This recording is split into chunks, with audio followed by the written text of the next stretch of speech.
Comme prévu donc, reprise du procès de l'ancien président et de ses co-accusés. Après 15 jours de pause pour un référé à la Cour constitutionnelle sur appel de la défense et après 15 jours accordés à Ould Abdelaziz par le président du tribunal pour rappeler à l'ordre ses avocats, le tribunal semble être entré dans le vif du sujet. Jeudi, tout donnait l'impression donc que tout est rentré dans l'ordre d'abord parce que le principal accusé, Ould Abdelaziz, est sorti de sa réserve et de son silence. L'audience semble donc avoir terminé avec les traînées des questions de forme des premières séances et peut-être que maintenant, elle est entrée dans le débat sur les questions de fond. Si Ould Abdelaziz a nié en bloc tous les faits qui lui sont reprochés, en tout cas, les choses ont commencé très mal pour lui. Au cours de cette audience, 2 témoins ont été appelés à la barre. Le premier, Ba Ousmane, ancien ministre de l'Éducation, justement sous le régime de Ould Abdelaziz, au moment de la montée de la fièvre dans les processus de vente des écoles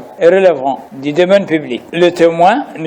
Ba, n'a pas apporté d'éléments nouveaux par rapport à ce que l'on savait déjà, mais sa déposition ne cite pas en personne Ould Abdelaziz dans les ordres reçus, mais son premier ministre de l'époque, Ould Hadamine, qui avait servi peut-être de relais entre le ministre et le président de la République. Donc un témoignage qui peut être sans intérêt pour le pôle de la partie civile, mais qui peut jouer en faveur des avocats de la défense dans l'établissement des responsabilités dans cette affaire de retrait des écoles, des parcs, des établissements scolaires. Le second témoin est Selman Ould Brahim, un témoin clé dans ce jugement. On peut retenir de ce qu'il a déclaré qu'il a troqué les 20 ans d'amitié qu'il est lié à Ould Abdelaziz contre un témoignage à charge contre son ancien fournisseur de marché à but lucratif. D'après sa déposition, Selman Ould Brahim semble dessiner le profil de l'un des hommes d'affaires écrans que Ould Abdelaziz utilisait pour traiter certaines affaires. Selman Ould Brahim avait 1,77 milliard d'ouguiya sous forme de déposit pour Ould Abdelaziz, mais il avait également par ailleurs $1 million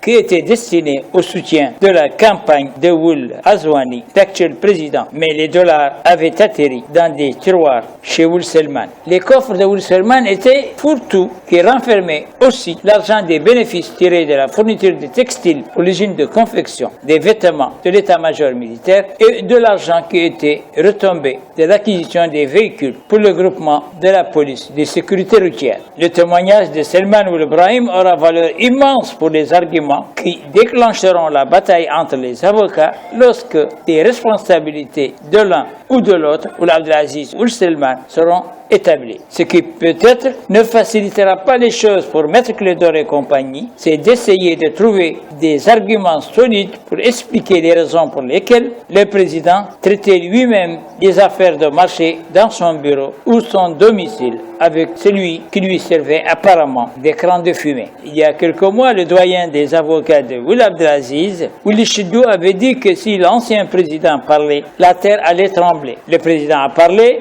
comme un volcan, il a grondé, mais si la terre a tremblé, elle a plutôt tremblé sous ses pieds, lui, simplement parce que Selman Ould Brahim, témoin clé dans cette tenue de procès, n'a pas fait de cadeau à son ancien ami de longue date. Au contraire, il l'a enfoncé en donnant des preuves qui risquent d'être irréfutables. Si Selman Ould Brahim a joué donc au gnou de tête du troupeau qui traverse le fleuve Mara, Aziz risque bien de se retrouver seul à porter sur les épaules des preuves accablantes sur sa gestion de 10 années d'un pouvoir sans partage. Ce tribunal risque donc de sceller le sort d'un homme qui était extrêmement puissant et qui risque bien de se retrouver peut-être derrière les grilles dans ce pays pour lequel, il faut quand même le reconnaître, il a fait beaucoup, même si ce beaucoup est un mélange de bien et de mal. Mohamed El Cheghali, depuis Nouakchott pour Afro Média Canada.